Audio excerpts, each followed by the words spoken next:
नमस्कार विद्यार्थी मित्रांनो.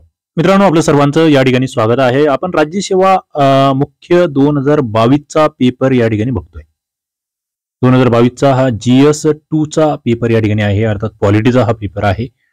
पहिले 20 प्रश्न आपण आधीच्या लेक्चरमध्ये बघितलेले आहेत. आता पुढचे प्रश्न बघूया. प्रश्न आहे, खालीलपैकी अयोग्य कथन ओळखा. हत्ती हे संविधान सभेचे चिन्ह म्हणून स्वीकारण्यात आले. BN राव हे संविधान सभेचे संविधानिक सल्लागार म्हणून नियुक्त करण्यात आले. HVR अय्यंगार हे संविधान सभेचे मुख्य ड्राफ्ट्समन होते आणि प्रेम बिहारी नारायण रायजादा हे भारतीय संविधानाचे सुंदर हस्ताक्षरकार होते. एकच विधान चुकीचं आहे. पहिलं, संविधान सभेचं चिन्ह हत्ती बरोबर आहे. BN राव हे सल्लागार बरोबर आहे. HVR अय्यंगार हे मुख्य ड्राफ्ट्समॅन इथे मात्र चुकलेला आहे. प्रेम बिहारी नारायण रायजादा हे सुंदर हस्ताक्षरकार होते. त्यांच्या लेखणीतून या ठिकाणी ते साकारले गेलं ते संविधान, हे लक्षात ठेवा. 3 नंबरचं विधान चुकतं आहे. भारतीय राज्यघटनेची कोणती रूढी परंपरा समजली जाऊ शकत नाही? बघा, राज्यघटनेची रूढी परंपरा असं म्हटलेलं आहे. Conventions of the Indian constitution. बघा काय म्हटलेलं आहे, संसदेच्या लोकलेखा समितीचा अध्यक्ष हा विरोधी पक्षातील असावा. जर लोकसभेचा सभापती हा सत्तारूढ पक्षाचा असेल तर उपसभापती हा विरोधी पक्षाचा असावा. जर राष्ट्रपतीचे पद रिकामे झाले असेल आणि उपराष्ट्रपती हे देखील उपलब्ध नसतील तर भारताच्या मुख्य न्यायाधीशाच्या अनुपस्थितीमध्ये सर्वोच्च न्यायालयाचा कोणताही न्यायाधीश राष्ट्रपती पदाची कर्तव्य पार पाडतील? वरीलपैकी नाही. व्यवस्थित लक्ष दिलं तर तुमच्या लक्षात येईल काय चुकीचे. बघा, पहिलं, लोकसभेचा अध्यक्ष हा विरोधी पक्षातील असा, ही परंपरा म्हटली, म्हणजे एक संकेत म्हणतो आपण त्याला, आणखी एक शब्द आहे तुम्हाला असाही तो वापरला जाईल. संकेत आहे की बाबा विरोधी पक्षातला असावा, तसं काही म्हणजे घटनेतच म्हटलेलं असावं असं नाहीये. पहिले विधान बरोबर आहे. आणि जर लोकसभेचा सभापती हा सत्तारूढ पक्षाचा असेल तर उपसभापती हा विरोधी पक्षाचा असावा, हा सुद्धा संकेत आहे. राष्ट्रपतीचे पद जर रिकामे झाले तर उपराष्ट्रपती सुद्धा उपलब्ध नसतील तर भारताच्या मुख्य न्यायाधीशाच्या अनुपस्थितीमध्ये सर्वोच्च न्यायालयाचा कोणताही न्यायाधीश राष्ट्रपती पदाची कर्तव्य पार पाडतील. हे वाक्य बरोबर आहे, पण हे घटनेमध्ये नमूद आहे. याला काही रूढी परंपरा म्हणता येत नाही. इथे 3 नंबरचं म्हणजे तुमचं रूढी परंपरा समजली जाऊ शकत नाही, असं आपण 3 ला म्हणू शकतो. म्हणजे 22चं उत्तर 3 आलं पाहिजे. विभागीय परिषदांची उद्दिष्टे व कार्य पुढील प्रमाणे. बघा, विभागीय परिषदा राज्यांच्या मर्यादित साधन सामुग्रीचा अधिक योग्यरित्या वापर होण्याबद्दल खात्री करणे. दुसरा, राज्यवाद, प्रादेशिकवाद, भाषावाद आणि संकुचिततावादी तीव्र वृत्ती यांना आळा घालण्यास सहाय्य करणे. विविध राज्यांनी मंजूर केलेल्या कायद्यांमध्ये परस्परांशी संघर्ष येऊ नये याची खात्री करणे. देशामध्ये भावनिक ऐक्य साध्य करणे. बघा, 23 नंबरचा प्रश्न तुमच्या समोर आहे, उत्तर द्यायचं आहे. उद्दिष्ट कोणती आहेत? विभागीय परिषदा म्हटलेला आहे. The objective or functions of the zonal councils. राज्याच्या मर्यादित साधन सामुग्रींचा अधिक योग्यरित्या वापर होण्याबद्दल खात्री करणे. हे उद्दिष्ट येतंय का? मर्यादित साधन सामुग्रीचा म्हटलेला आहे. बघा, 23 नंबरचा प्रश्न डायरेक्टली तसं म्हणता येत नाही. हा, राज्यवाद, प्रादेशिकवाद, भाषावाद आणि संकुचिततावाद तीव्र वृत्ती यांना आळा घालण्यास सहाय्य करणे, हे आम्ही म्हणतोय हे बरोबर आहे. विविध राज्यांनी मंजूर केलेल्या कायद्यांमध्ये परस्परांशी संघर्ष येऊ नये याची खात्री, तसा काही विषय नाही. देशात भावनिक ऐक्य साधणे, हे या ठिकाणी आहे. बी आणि डी जे ना विभागीय परिषदांमध्ये हे संकुचिततावाद, भाषावाद, प्रादेशिकवाद, राज्यवाद याला आळा घालायचा आहे आणि भावनिक ऐक्य साध्य करायचे. बी आणि डी बरोबर आलं पाहिजे. विभागीय परिषदाच्या उद्दिष्टांवर प्रश्न या ठिकाणी येतोय. पैकी कोणत्या खंडात जगातील सर्वात अधिक धर्मनिरपेक्ष राज्य आहेत? कोणता खंड आहे जिथे सर्वात जास्त धर्मनिरपेक्ष राज्य? प्रश्न ऑब्जेक्टिव्ह आहे पण वेगळा आहे आणि ते युरोप नावाचं ते खंड आहे. योग्य कथन ओळखा. अनुच्छेद 33 जे संसदेला सशस्त्र दल, निमलष्करी दल, पोलीस दलातील सदस्यांचे मूलभूत अधिकार प्रतिबंधित किंवा रद्द करण्याचा अधिकार देते. अनुच्छेद 33 चे उद्दिष्ट कर्तव्यांचे योग्य पालन सुनिश्चित करणे आणि सैन्यामध्ये शिस्त राखणे हे आहे. अनुच्छेद 33 अन्वये कायदे करण्याचा अधिकार राज्य विधानमंडळालाही बहाल करण्यात आलेला आहे. योग्य कथन ओळखा म्हटलेला आहे. 25 नंबरचा प्रश्न आहे. बघा, अनुच्छेद 33 काय म्हणते? संसदेला सशस्त्र दल, निमलष्करी दल, पोलीस दलातील सदस्यांचे मूलभूत अधिकार प्रतिबंधित किंवा रद्द करण्याचा अधिकार देते. पहिले विधान बरोबर आहे 25चा. अनुच्छेद 33चं उद्दिष्ट कर्तव्यांचं योग्य पालन सुनिश्चित करणं आणि सैन्यामध्ये शिस्त राखणे हे आहे. हेही बरोबर आहे. तिसरं आहे की कायदे करण्याचा अधिकार राज्य विधिमंडळाला नाही. राज्य विधिमंडळाचा विषयच नाही. इथे केंद्र संसदच कायदे करणार. हे का इथे पहिल्या याच्यात जे दिलंय की सशस्त्र दल, निमलष्करी दल, पोलीस दलातील मूलभूत अधिकार ते प्रतिबंधित रद्द करण्याचा अधिकार संसदेला आहे. आणि कर्तव्यांचं योग्य पालन सुनिश्चित करणं, सैन्यामध्ये शिस्त राखणं, कलम 33 तुम्हाला आलंय. कलम 33 तुम्हाला करायचं आहे. 25 उत्तर एक असलं पाहिजे. माहितीचा अधिकार अधिनियमाबाबत कोणती विधान चुकीचे आहे? माहितीच्या अधिकारावरचा प्रश्न. गुप्तहेर आणि संरक्षण संस्था या अधिनियमाच्या कक्षेत येत नाही. मंत्रिमंडळाच्या बैठकीतील विचारविनिमय या संबंधीची माहिती प्रकट न करण्याची मुभा आहे. गुप्तहेर आणि संरक्षण संस्था यांच्याकडून मानवी अधिकाराचा भंग या संबंधीची माहिती देखील प्रकट न करण्याची मुभा आहे. कोणतं विधान चुकीचं आहे? 26 नंबरचा प्रश्न तुमच्या समोर आहे.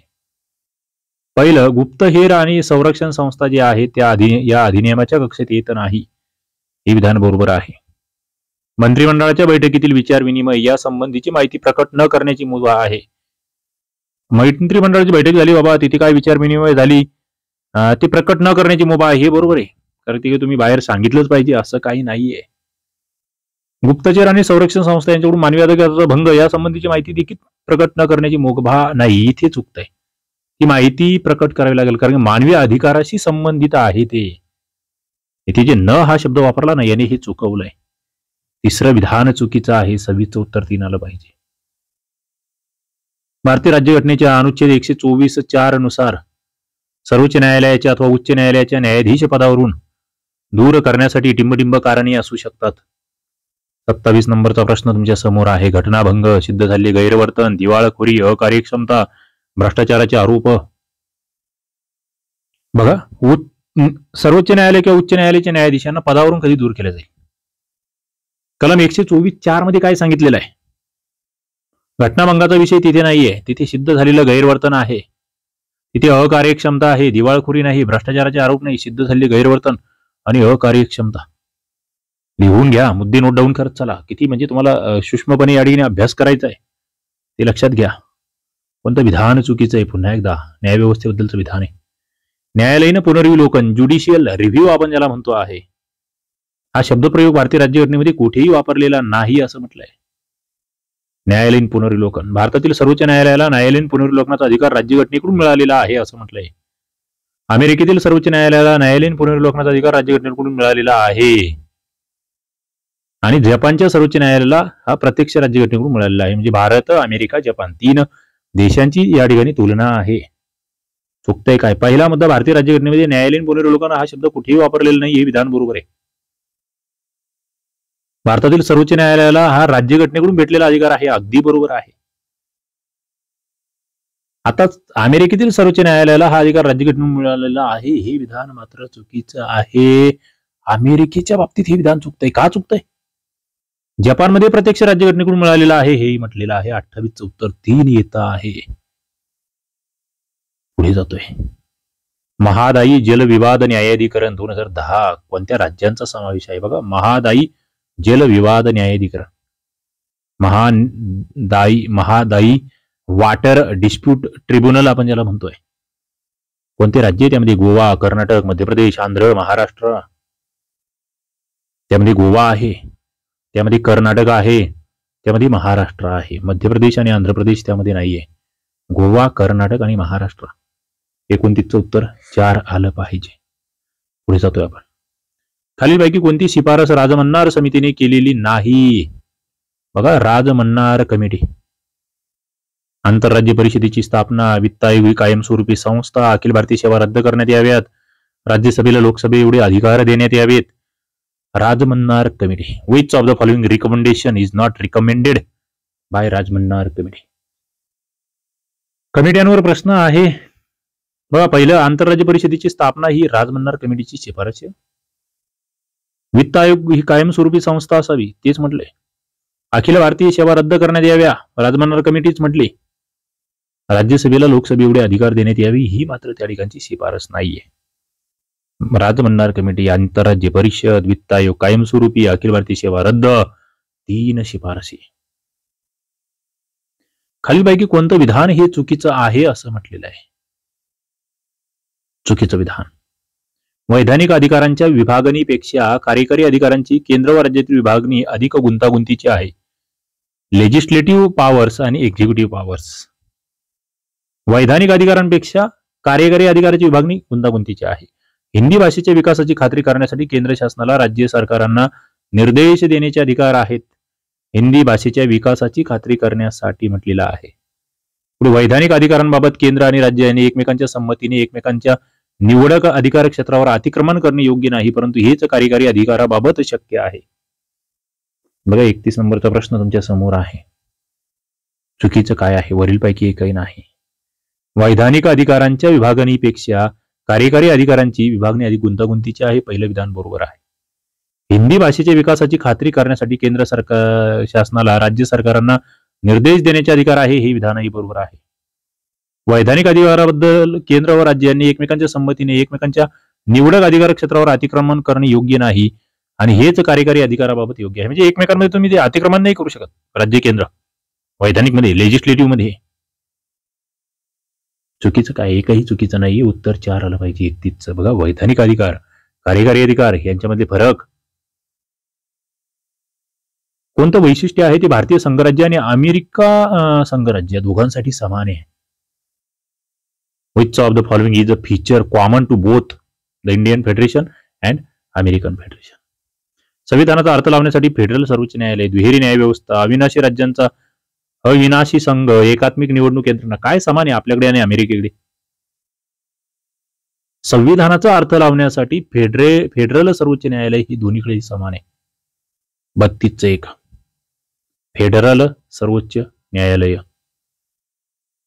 सर्वोच्च न्यायालयातील न्यायाधीशांबाबत अयोग्य कथन ओळखा. बघा सर्वोच्च न्यायालय आहे, तिथलच्या न्यायाधीशाबाबत अयोग्य काय आहे? 65 वर्षे पूर्ण होईपर्यंत ते पद धारण करतात.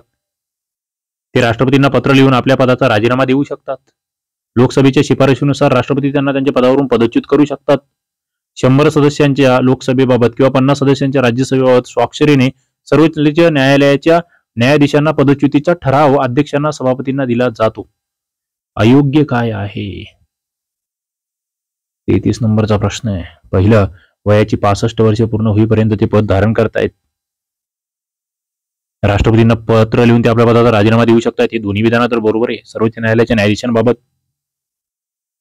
तिसरं लोकसभेच्या शिफारशीनुसार राष्ट्रपती यांना पदावरून पदच्युत करू शकतात. फक्त लोकसभेची शिफारस इथे घोळ होतोय. हा लोकसभेचे 100 सदस्य आणि राज्यसभेचे 50 सदस्य यांच्या स्वाक्षरीने जर त्या ठिकाणी पदच्युतीचा ठराव अध्यक्ष सभापतींना दिला गेला तर मग काहीतरी घडणार आहे. 3 चुकतंय.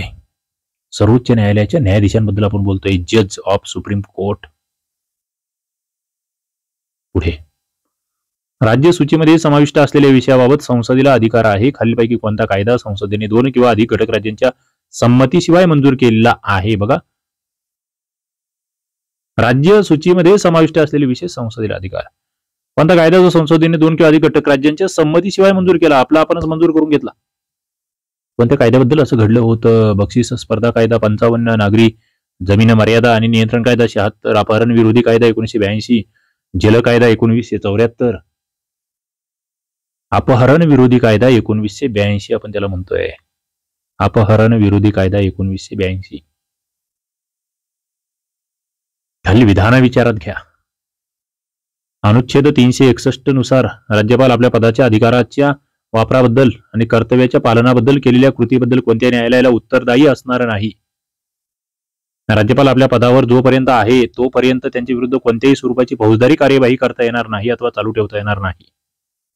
राष्ट्रपती पद हे कार्यात्मकतेपेक्षा अधिक समारंभात्मक आहे, परंतु राज्यपाल पद हे समारंभात्मक त्याचप्रमाणे कार्यात्मक देखील आहे.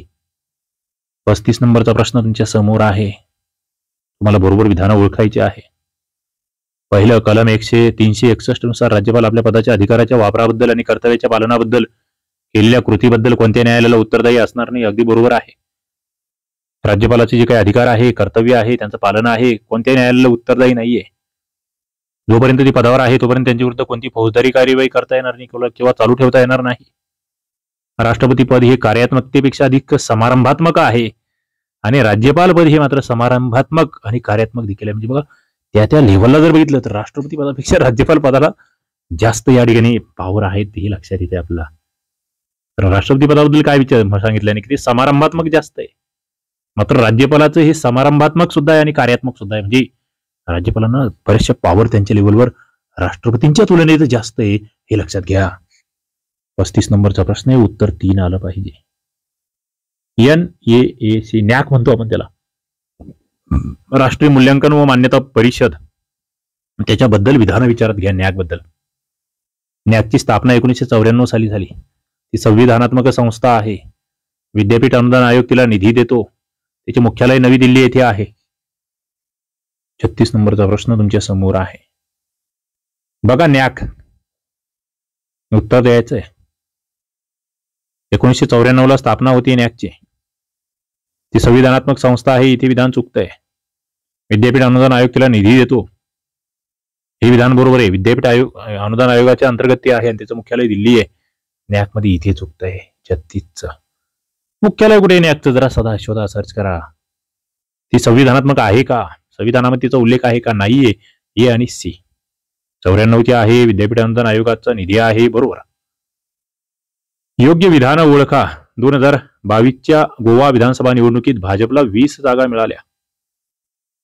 गोवा विधानसभेची एकूण सदस्य संख्या 42 आहे. आता करंट अफेअरचा हा प्रश्न आहे, लक्षात घ्या. पहिला मुद्दा, भाजपला 20 जागा मिळाल्या, एकूण सदस्य संख्या चुकवलेली आहे यांनी. इथे फक्त ए बरोबर आहे.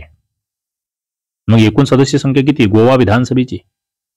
Total seats of Goa legislative assembly is dash. योग्य कथन ओळखा. स्वतंत्र पक्षाची स्थापना ऑगस्ट 1959 मध्ये झाली. बघा, स्वतंत्र पक्ष म्हणतोय, त्याची स्थापना 1959 ऑगस्ट. स्वतंत्र पार्टी, स्वतंत्र पक्षाचे नेतृत्व श्री राजगोपालचारी KM मुन्शी यांनी केले. स्वतंत्र पक्षाची सहकारी शेती व राज्य व्यापाराचे समर्थन केले. सहकारी शेती आणि राज्य व्यापार काय? थोडासा प्रश्न वेगळा आहे, हटके आहे. पहिला मुद्दा 1959 ला हा सुरू झाला होता. स्वतंत्र पक्ष श्री राजगोपालचारी KM मुन्शी यांचं नेतृत्व होतं. मात्र इथे घोळ होतोय. सहकारी शेती आणि राज्य व्यापारात समर्थन, इथे घोळ होतोय. ए आणि बी बरोबर आहे. पण मुद्दा महत्वाचा आहे, वाचून ठेवा. पुढे भविष्यामध्ये राज्यसभा मेन्सला येऊ शकतात असे प्रश्न. खालीलपैकी कोणत्या प्रादेशिक पक्षाकडे अखिल भारतीय दृष्टिकोन आहे परंतु राष्ट्रीय निवडणुकी आधाराचा अभाव आहे? बघा, दृष्टिकोन अखिल भारतीय आहे. Which of the following regional parties have an all India outlook but lack of national electoral base. अखिल भारतीय दृष्टिकोन आहे परंतु राष्ट्रीय निवडणुकी आधाराचा अभाव आहे. 39 नंबरचा प्रश्न तुमच्या समोर आहे. यामध्ये हिमाचल विकास Congress, national Lok Dal, all India forward bloc, revolutionary socialist party. 39चं उत्तर काय? हिमाचल विकास प्रदेशमध्ये अखिल भारतीय दृष्टिकोन येत नाही, कारण तो त्या राज्यापुरता आहे ना, नावातच. लक्षात घ्या. बघा, नॅशनल लोकदल मध्ये आहे अखिल भारतीय दृष्टिकोन, ऑल इंडिया फॉरवर्ड ब्लॉक मध्ये येतो आहे, रिव्होल्युशनरी पार्टीमध्ये. पण राष्ट्रीय निवडणुकी आधार म्हणजे सगळ्या राज्यांमध्ये किंवा मॅक्झिमम राज्यांमध्ये लढत नाहीये निवडणुका. इथे BCD आला पाहिजे. प्रश्न भारी होता. तुम्हाला त्या हिमाचल नावावरून कट करता येत होता विधान. खालीलपैकी कोणते घटक आहे जे शिक्षणाच्या खाजगीकरणास कारणीभूत आहेत? बघा, शिक्षणाचं खाजगीकरण. स्पर्धात्मक कार्यक्षमतेची गरज, सामाजिक न्यायाची गरज, लोकसंख्येतील वाढ, सरकारवरील आर्थिक बोजा. 40 नंबरचा प्रश्न आहे. शिक्षणाचं खाजगीकरण का करावं लागतंय आम्हाला? स्पर्धात्मकता सगळ्यात महत्वाचं, ते तर येणारच आहे. सामाजिक न्याय नाहीये ते खाजगीकरणामध्ये. हा, लोकसंख्येची वाढ होते, सरकारवरचा आर्थिक बोजा आहे. बरोबर आहे. ACD. 40चं उत्तर 2 येत आहे. खाली विधान लक्षात घ्या आणि योग्य विधान ओळखा. बहुजन समाज पक्ष 2019च्या लोकसभा निवडणुका 10 जागा जिंकतायत. 24 मध्ये 0 जागा आहे. पुढे अखिल भारतीय तृणमूल काँग्रेस 2019 ला 25, 2014 मध्ये 30. राष्ट्रीय काँग्रेस 2019 52, 2014 मध्ये 44. योग्य काय आहे? 41 नंबरचा प्रश्न तुमच्या समोर आहे, उत्तर द्यायचं आहे. बघा, पहिलं विधान जे आहे, बहुजन समाज पक्ष 19 ला 10, 14 मध्ये 0 होत्या, हे विधान बरोबर आहे. तृणमूल काँग्रेसचं मात्र हे 25 आणि 30, इथे गणित चुकतंय. हा, इथे यांच्या 52 होत्या, 19 ला 14 मध्ये 44, हे बरोबर आहे. इथे ए आणि सी बरोबर आहे. करंटचा प्रश्न आहे, थोडक्यात पुढे जातोय. जोड्या लावा. राजकीय पक्षांचे प्रकार आणि वैशिष्ट्य. कोणत्या पक्षाचं काय वैशिष्ट्य असतं? प्रतिक्रियावादी पक्ष, पुराणमतवादी पक्ष, उदारमतवादी पक्ष, मूलगामी पक्ष. आता विद्यमान संस्थांना उलथवून नवीन व्यवस्था स्थापन करतोय, विद्यमान संस्थेमध्ये सुधारणा करतोय, जैसे थे स्थितीवर विश्वास आहे, जुन्या सामाजिक आर्थिक राजकीय संस्थांना चिकटून राहतोय. मला वाटतं ते शब्दरचनेमध्येच तुमची उत्तर आहेत. आता जुन्या जेव्हा सामाजिक आर्थिक राजकीय संस्था आहेत ना, तेव्हा प्रतिक्रियावादी पक्ष म्हणून त्याच्याकडे आपण बघू शकतो. बरोबर. पुराणमतवादी म्हटलं जैसे थे, आम्ही काही बदल करणार नाही. उदारमतवादी म्हटलं की थोडे सुधारणा करायची आहे. आणि मूलगामी म्हटलं की सगळं उलटवूनच टाकायचं आहे आम्हाला, विद्यमान संस्था आम्हाला नवीन काहीतरी आणायचं आहे. 4 नंबरचं उत्तर बघा, पक्ष. राजकीय पक्षांच्या प्रकारावरचा हा प्रश्न आहे. राज्यसेवा मुख्यसाठी हे कामाचा आहे. एमपीएससी अर्थात राज्यसेवेचा फाउंडेशन कोर्स या ठिकाणी चालू आहे. लाईव्ह प्लस रेकॉर्डेड व्हिडिओज या ठिकाणी तुम्हाला भेटणार आहे. पूर्वपरीक्षा, मुख्य परीक्षा आणि मुलाखतीची संपूर्ण तयारी आपण या ठिकाणी करून घेतोय. तुम्हाला सगळं स्टडी मटेरियल, प्रॅक्टिस टेस्ट, PYQच्या PDF, रेकॉर्डेड क्वालिटी व्हिडिओ सगळं काही भेटणार आहे अभ्यासकट्टा ॲपवर. अभ्यासकट्टा ॲप तुमच्या समोर आहे. प्ले स्टोअरला जा, डाउनलोड करा आणि राज्यसेवा 2024 ची संपूर्ण तयारी तुम्हाला या ठिकाणी करता येईल. नक्कीच तुम्हाला हे व्हिडिओज आवडत असतील तर लाईक करत चला, शेअर करत चला, चॅनलला सबस्क्राईब करा. ओळखा म्हटलंय, खाजगीकरण आणि कोटा पद्धती हे उच्च शिक्षणासमोरील आव्हानं आहेत. वैयक्तिक शिक्षण व नवकल्पना आणि सृजनशीलता यांना प्रोत्साहन हे उच्च शिक्षणासमोरील आव्हानाचे उपाय आहेत. बघा, उच्च शिक्षणाची आव्हानं आणि त्यावरचे उपाय, यावर हा प्रश्न आहे. पहिलं, खाजगीकरण, privatisation and quota system are challenges before higher education. अगदी बरोबर आहे. आणि दुसरं, वैयक्तिक शिक्षण आणि नवकल्पना, सृजनशीलता यांना प्रोत्साहन देणं यावरचा उपाय आहे. अगदी अगदी बरोबर. इथे ए आणि बी दोन्ही विधानं बरोबर आहेत. पुढे जातोय, योग्य कथनं ओळखा. उच्च शिक्षण प्रोफाईल 2019-20. उच्च शिक्षण प्रोफाईल 2019-20. भारताचे सकल नोंदणी प्रमाण वर्ष 2019-20 मध्ये 27.1 एवढे होते. अनुसूचित जातीचे सकल नोंदणी प्रमाण वर्ष 2019-20 मध्ये 23.4 एवढे होते. अनुसूचित जमातीचे सकल नोंदणी वर्ष 2019-20 मध्ये 18 एवढे होते. उच्च शिक्षण प्रोफाईल 2019-20 च्या अहवालानुसार या ठिकाणी विधानं आहेत. बघा, सकल नोंदणीचं प्रमाण जे आहे 19-20 मध्ये 27% बरोबर आहे उच्च शिक्षणाला. अनुसूचित जातीचे ते 23% आहे आणि अनुसूचित जमातीचे ते 18% एवढे आहे की उच्च शिक्षण घेतायत विद्यार्थी तेवढे त्याच्यातून ग्रॉस एनरोलमेंट रेशिओ असं म्हणतोय आपण, त्याला GR असं म्हणतोय. पुढे आहे, जगाच्या विविध भागातील काही वृत्तपत्रांनी वाचकांच्या तक्रारीची चौकशी करण्यासाठी आणि त्या संस्थेतील पत्रकारांच्या कामगिरीचे संरक्षण करण्यासाठी ऑम्बुड्समॅन लोकपाल नियुक्त केले आहेत. बघा, दुसरं, भारताची निवृत्त न्यायाधीश PN भगवती यांची इंडियन एक्सप्रेस वृत्तपत्राच्या ऑम्बुड्समॅन पदी नियुक्ती करण्यात आली होती असं म्हटलंय. 45 नंबरचा प्रश्न आहे. पहिलं विधान काय? वृत्तपत्रांनी वाचकांच्या तक्रारीची चौकशी करण्यासाठी आणि आपले ते कामगिरीचं संरक्षण करण्यासाठी लोकपालची नियुक्ती केली. अगदी बरोबर आहे. मात्र येथे दुसरं विधान जे PN भगवती इंडियन एक्सप्रेस, इथे घोळ होतोय. फक्त ए बरोबर. भारतीय वृत्तपत्र परिषदेबाबत खालील विधानं विचारात घ्या. भारतीय वृत्तपत्र परिषदेच्या अध्यक्षाची निवड ही राज्यसभेचे अध्यक्ष, लोकसभेचे सभापती, परिषदेच्या सदस्यामधून निवडलेली व्यक्ती यांचा समावेश असलेल्या समितीमार्फत कोण करतंय? त्या अध्यक्षांची निवड PCI, the chairman of the PCI is selected by a committee consisting. कोण कोण असतं कन्सिस्ट त्यामध्ये? परिषदेच्या अध्यक्षाचा व सदस्यांचा कार्यकाळ हा 5 वर्षाचा असतो. निवृत्त झालेला सदस्य पुनर्नामांकनासाठी पात्र नसतो. 46 नंबरचा प्रश्न तुमच्या समोर आहे. बरोबर काय आहे? पहिला मुद्दा, या ज्या अध्यक्षांची निवड होते आहे या निवडीसाठी कोण आहे? राज्यसभेचे अध्यक्ष, लोकसभेचा सभापती आणि परिषदेच्या सदस्यांमधून निवडलेली व्यक्ती यांचा समावेश ती समिती या ठिकाणी आहे. अध्यक्ष आणि सदस्यांचा कार्यकाळ 5 वर्षाचा चुकलाय. पुनर्नामांकनासाठी पात्र असतोय, इथे नसतो म्हटलंय, चुकलंय. इथे फक्त विधान ए बरोबर आहे. 46चं विधान ए बरोबर आहे. योग्य कथन ओळखा. कस्तुरबा गांधी बालिका विद्यालय ही खुल्या वर्गवारीच्या मुलींसाठी निवासी उच्च प्राथमिक शाळा आहे. कस्तुरबा गांधी बालिका विद्यालय हे अल्पसंख्याक आणि दारिद्र्य रेषेखालील मुलींसाठी निवासी उच्च प्राथमिक शाळा आहे. कस्तुरबा गांधी बालिका विद्यालय हे दारिद्र्य रेषेखालील कुटुंबातील मुलींना 25% आरक्षण देते. 47 नंबरचा प्रश्न तुमच्या समोर आहे. बघा काय योग्य काय. पहिलं, खुल्या वर्गवारीच्या मुलींसाठी कस्तुरबा गांधी खुली वर्गवारी ती चुकत आहे. अल्पसंख्याकांनी दारिद्र्य रेषेखाली हे बरोबर आहे. दारिद्र्य रेषेखालील कुटुंबातील मुलींना 25% आरक्षण देणं हेही बरोबर आहे. इथे इथे इथे बी आणि सी बरोबर येत आहे. पुढे जातोय आपण.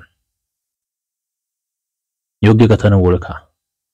प्रतिस्पर्धी वृत्तपत्रामध्ये राजकीय बातम्या समान सामग्रीसह प्रकाशित होतात अशा अहवालांना पेड न्यूज म्हटले जाते. राजकीय बातम्या समान सामग्रीसह प्रसारित, त्याला पेड न्यूज म्हणणार. नामांकन अर्ज भरणे बाकी असलेल्या उमेदवाराच्या निवडणुकीतील यशाचा अंदाज लावणं हे पेड न्यूजचे सूचक आहे. बघा पेड न्यूज बद्दल हा प्रश्न आहे. 48 नंबरचा प्रश्न तुमच्या समोर आहे. प्रतिस्पर्धी वृत्तपत्र जे असतात त्याच्यामध्ये राजकीय बातम्या ज्या आहेत समान सामग्रीसह प्रकाशित होत आहे त्याला पेड न्यूज आम्ही म्हणतोय. ते अगदी बरोबर आहे. आणि दुसरं, नामांकन अर्ज भरणे बाकी आहे आणि त्याच्या निवडणुकीतल्या यशाचा अंदाज लावायचा पेड न्यूज आहे. पेड न्यूजचं सूचक आहे. दोन्ही विधानं बरोबर आहे. प्रश्न कशावर येतोय ते लक्षात घ्या. राज्य विधानसभा निवडणुकीच्या संदर्भातला प्रश्न आहे. उमेदवार ज्या मतदारसंघात निवडणूक लढवणार असेल केवळ त्याच मतदारसंघातील मतदार त्या उमेदवाराचे सूचक असू शकतो. उमेदवार ज्या मतदारसंघात निवडणूक लढवणार असेल अशा उमेदवाराचे नाव दुसऱ्या मतदारसंघातील मतदार यादीमध्ये नोंद असलेला मतदार देखील त्या उमेदवाराचे नाव सुचवू शकतो. 49 नंबरचा प्रश्न तुमच्या समोर आहे. उत्तर द्यायचं आहे. पहिलं विधान आहे, उमेदवार ज्या मतदारसंघामध्ये निवडणूक लढवणार असेल केवळ त्याच मतदारसंघातील मतदार त्या उमेदवाराचे नाव सुचवू शकतो. ही विधान बरोबर आहे. त्या मतदारसंघातला तो असला पाहिजे, दुसऱ्या मतदारसंघातला नाही. इथे विधान फक्त बरोबर आहे. पुढे जातोय आपण. केंद्रीय जागरूकता निरीक्षकाबद्दल कोणतं विधान चुकीचं आहे? केंद्रीय जागरूकता निरीक्षक चुकीचं काय आहे? निवडणूक आयोगाने 16व्या लोकसभेमध्ये सर्वप्रथम केंद्रीय जागरूकता निरीक्षकाची नियुक्ती केली. केंद्रीय जागरूकता निरीक्षक लोकप्रतिनिधित्व कायदा 1951च्या प्रसार माध्यमांशी संबंधित विविध पैलूंचे निरीक्षण करतात. केंद्रीय जागरूकता निरीक्षक ज्यांना काय म्हणतो आपण, सेंट्रल अवेअरनेस ऑब्झर्वर्स असं आपण त्याला म्हणतोय, त्यांना म्हणतोय. हे निवडक संवेदनशील मतदान केंद्रावरील निवडणूक प्रक्रियांचे दिवसभर निरीक्षण करतात. केंद्रीय जागरूकता निरीक्षक कार्यक्षेत्र स्तरावर निवडणूक प्रक्रियेच्या कार्यक्षम व प्रभावी व्यवस्थापनाचे निरीक्षण करतात. चुकतंय एकच. काय चुकतंय? पहिलं, 16व्या लोकसभेमध्ये सगळ्यात पहिल्यांदा हे केंद्रीय जागरूकता निरीक्षक नियुक्त झाले. पहिला मुद्दा. दुसरे, 51च्या कायद्याच्या प्रसार माध्यमांशी संबंधित पैलूंचे निरीक्षण करतात. हे बरोबर आहे.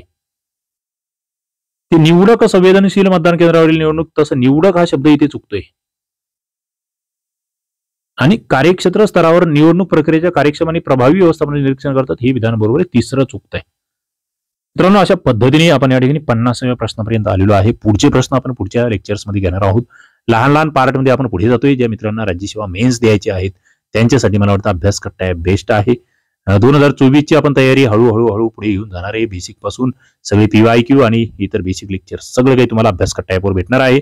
डिस्क्रिप्शन बॉक्समध्ये लिंक आहे. त्या ठिकाणी ॲप डाउनलोड करा आणि आपलं काम सोपं करा. आपला अभ्यास सुरू करा. थांबतोय. धन्यवाद.